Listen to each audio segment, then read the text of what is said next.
All right, Shalom.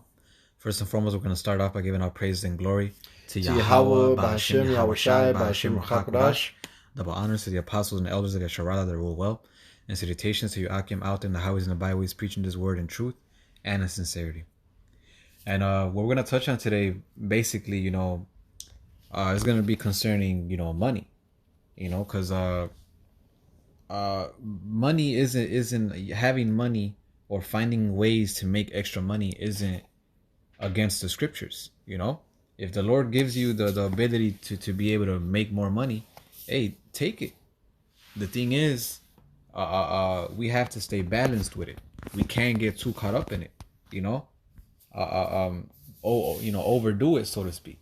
We if the opportunity arises, they take it and make the best out of it.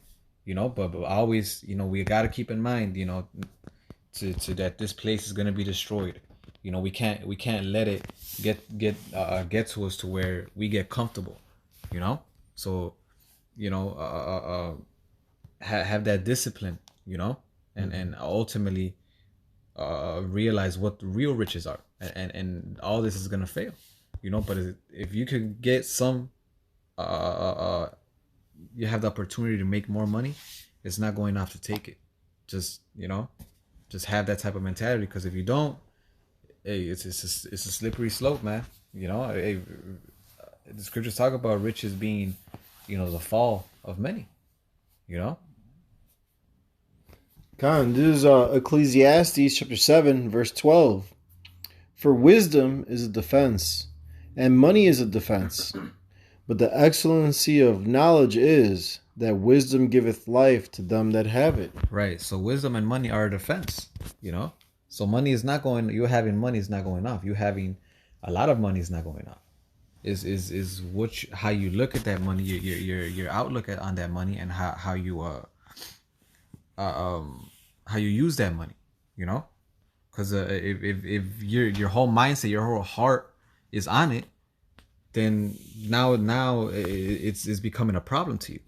Because you're looking at it as your main thing.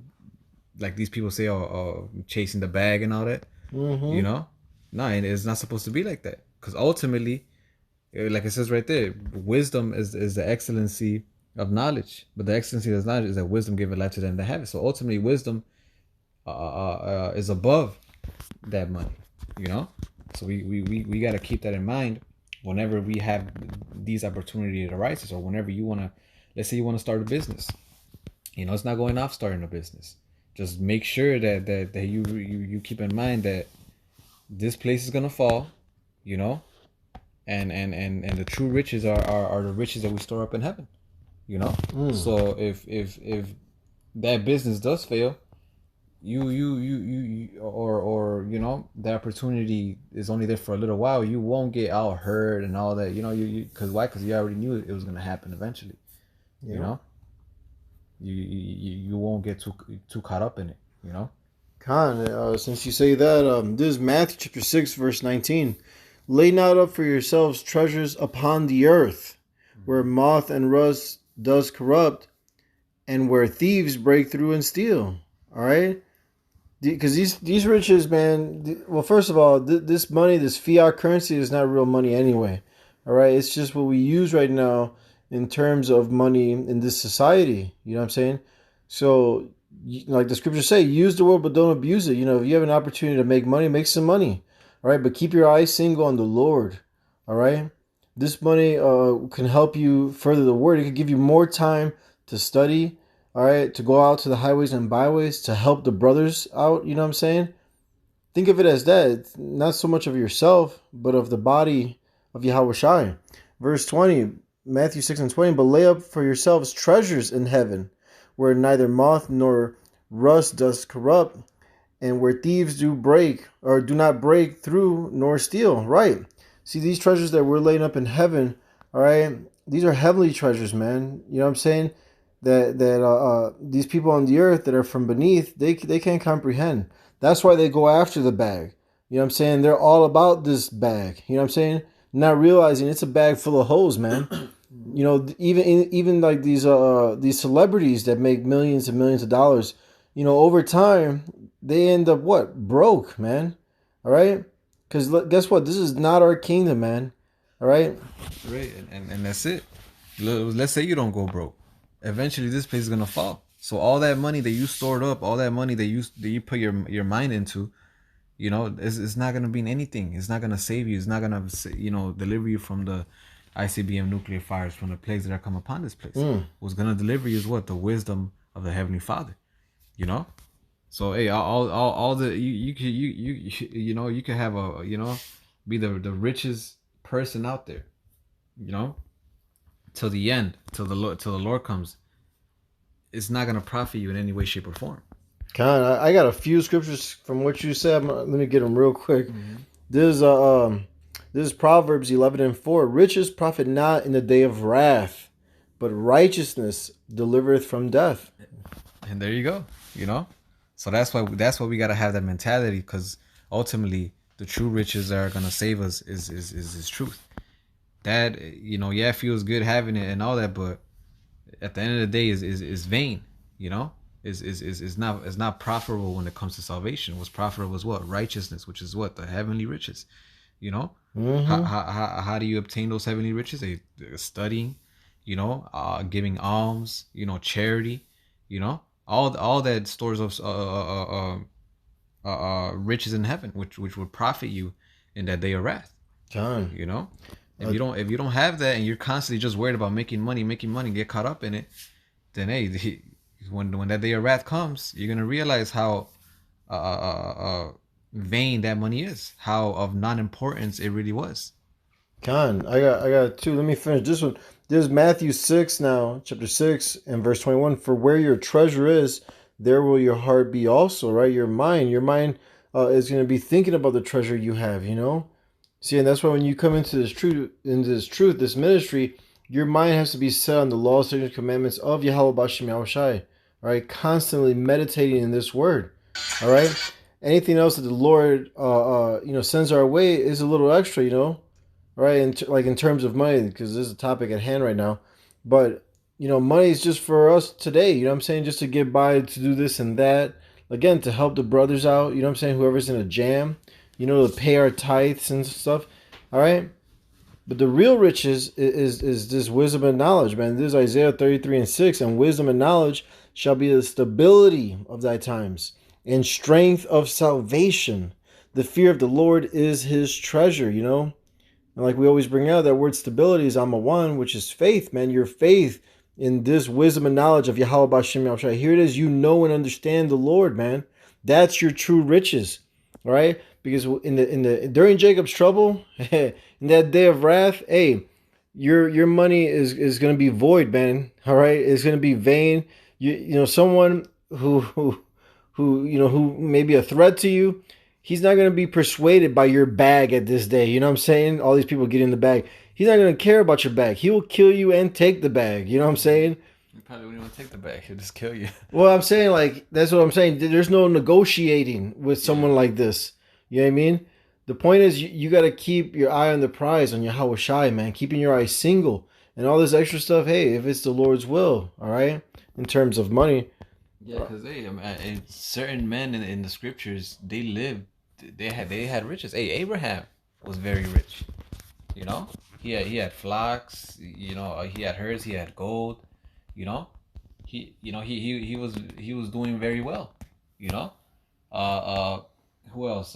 Daniel was what? The second, maybe not the second, but basically he was up there in the Babylonian in the Babylonian kingdom with Nebuchadnezzar. Right. You know, he was living because of his wisdom, you know, he was living well. So that's not the problem. It's how it's the outlook you have on the money. If it's your end all be all, then that's when it's a problem. You know, if you have it, but yeah, your heart is still towards Yahweh Bashem Yahushai, then it's cool. You know, there's nothing wrong with that. Well, can I get this just because you said that? All right, yeah. Real quick. Psalm 62:10. Trust not in oppression, and become not vain in robbery. Here it is. If riches increase, set not your heart upon them. Count it as a blessing and move on. All right. Don't sit there dwelling upon all the money that you just received. You know what I'm saying? All right. Keep your eye on the Lord, man. This money, the Lord has a purpose for this money. If you got all this money, right? Look, in the same day or in 1 or 2 days or in a week, a brother could be in a jam or a few brothers could be in a jam. And now you're in a position with this extra dough to hand it out freely, man, and help your brothers. You see? There's always a reason and a purpose behind everything, man. You got to stay spiritual, man. All right? Don't let this money consume you, because it will destroy you if if you're singly looking at that. Right. It said it right there. Yeah. Don't set your heart upon it. So if they increase, that's cool. Just don't set your heart upon them. If I may get this is Proverbs 23 and 4. It says, "Labor not to be rich, cease from thy own wisdom." You see? So like I said, if don't worry about it too much where you're spending a lot of time to try to make a lot of money. No. If the opportunity arises and this is the Lord's will, hey, take it. If not, then the scriptures are plain. They say what? Be content with what you have. Yeah, food and raiment, food and clothes. And make sure that you're about our Father's business, man. The Lord's work comes first above all right? Yeah. So don't let an extra couple dollars distract you from the Lord's business. Here it is. The Lord comes back and his business is in bad shape because you're not attending to it. That's a slothful servant, man. Yeah. All right, don't be that guy. Verse 5, it says, "Wilt thou set thine eyes upon that which is not?" Because riches is really nothing. Is of no value at the end of the day. What profits us is His truth, man. You're honestly, we're better off, being poor and having this wisdom than being rich and not having this wisdom. Because the fear of the Lord, it lacks nothing. When you have the fear of the Lord and you spend time in this, and spend your time building spiritual riches, that's good. That's like us having millions and millions of dollars. Why? Because we're always gonna have what we need when we need it. The Lord is always gonna make a way to where we have certain things, when we need it. Yeah. The Lord always makes a way, And if I may, I'll get this real quick, because this is what He told the 12. This is Luke chapter 9, verse 1. Then He called His 12 disciples together and gave them power and authority over all devils and to cure diseases. And He sent them to preach the kingdom of the Most High and to heal the sick. So listen, all right, the time's coming, all right, where the Lord's going to increase our power, man. And we are going to be healing the 1/3 and taking away their diseases and curing the lame. And you know what I'm saying? This time is coming. All right. Stay focused on this, because all this that's here in America is temporary. All this is going to get burned up. All right. But verse 3, and He said unto them, and this is our Lord and Savior, Yahushua. In red, He's speaking. Take nothing for your journey, neither staves nor scrip, neither bread, neither money, neither have 2 coats apiece. All right, so don't even worry about money. See, worry about what Matthew 6:33, seek the kingdom of the Most High first, and then all these things shall be added unto you. Keep your money on the prize, man. The prize is Yahushua. All right, here it is. He's holding a crown for you. All right, so you got to fight. You got to endure to the end. Don't be consumed with money that's going to perish tomorrow. Tomorrow it'll be in the flames, man. It won't be anywhere. It's going to be ashes. Hey, back in Proverbs 23 and 5, it says, "Wilt thou set thine eyes upon that which is not? Ooh. For riches certainly make themselves wings. Wings, yep. They fly away as the eagle toward heaven." You see, the riches are here one day, gone the next. Yep. So why are you gonna set your heart on something that could easily be taken away? Set your heart on something, which is this truth that cannot be taken away. Yeah. You can't get robbed from it. You can't. Like it says, moth and rust corrupt it. That'll benefit you more, man. These spiritual riches, all the other shit is here one day, gone the next. Right. So I got one more. This 1 Timothy chapter 6 verse 10, for the love of money is the root of all evil, which while some coveted after, they have erred from the faith and pierced themselves through with many sorrows. right. Why did they pierce themselves with many sorrows? Why did they basically bring themselves damnation? Because the love of the money they had, the love they had towards the money, not because they had money, because the love that they had towards it. They loved it so much that they started, perverting their own ways. They started, getting too caught up in it. They, there's a lot of movies tell you, a lot of reasons, like the movies, they show that a lot of reasons why these drug deals and all that go bad is because somebody got too greedy with money. Yeah. If money were to save you or to be of importance, Isa Edom will be saved, man. Because ultimately he has all the riches. You're right. So he has all this, and that's not gonna benefit. So how much, how much less you, man? Con. See, the key word, man, the love of money, not the money itself. Money is a defense. Money is cool. If you have the opportunity to make more and the Lord permits, let it. Don't feel bad about it. Just the thing is, don't have that love for it to the point where it corrupts you. Now you're leaving the Lord. Now you're not doing anything for the Lord. Now you're comfortable. Nah, man, we gotta constantly, keep in mind and stay in the spirit of what times we're in and how eventually this is gonna come to naught. Yeah.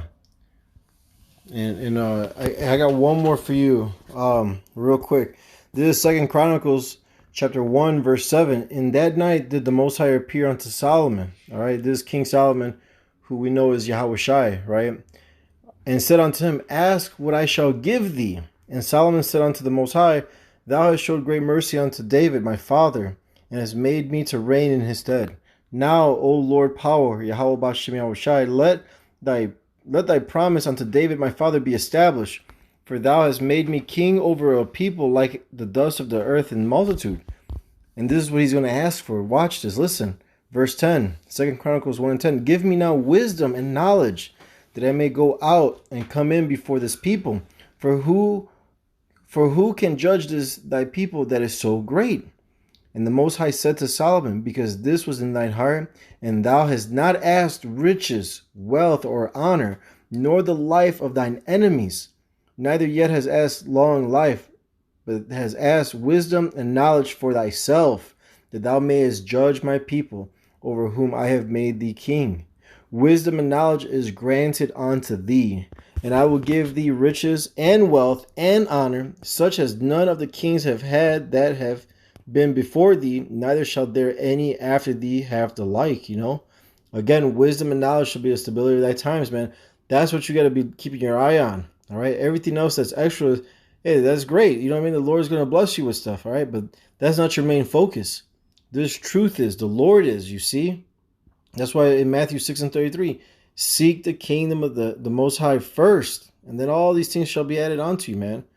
And here it is. We got King Solomon, who's Yahushai, asking. He's the wisest person on the earth, man, in heaven and in earth. Well, in order, the Father first, but slack you. But he is the wisest man that ever lived on earth. He's asking for wisdom and knowledge. He's not asking for the bag, all right? You know what I'm saying? So keep that in mind, man. We have examples in the scriptures, man. All right? Man. Hey, with the wisdom of the Lord, there's nothing lacking, man. It's scripture say, whether a man be rich or poor, if his heart be right with the Most High, he should always have a cheerful countenance. Yeah. Why? Because at the end of the day, with those spiritual riches, we're set, we're straight. We basically have everything that we need without even having it, if you can receive it. Yeah.